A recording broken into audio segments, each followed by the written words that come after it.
আমি বাজারে গেছিলাম, বাজার করে এনেছি, সবজি করেছি, মাছ করেছি, মাংস করেছি, সব বাজার করে কচুরি নিয়ে বাড়িতে ঢুকেছি।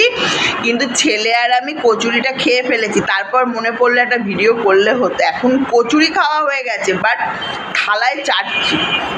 যতই পেট ভরে খাও না কেন, চেটে খাবার মজাই আলাদা, মানে আমার কাছে আর কি।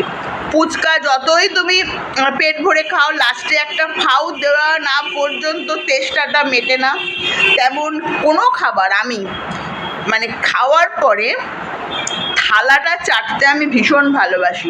এখন দেখো ঘুগনি পুরো শেষ, কিন্তু এই কচুরি শেষ, ঘুগনি শেষ, বাট এই ঝোলটাকে চেটে চেটে যতক্ষণে না থালাটা চকচকে হচ্ছে চালিয়ে যাব, মানে এটা আমার অভ্যেস।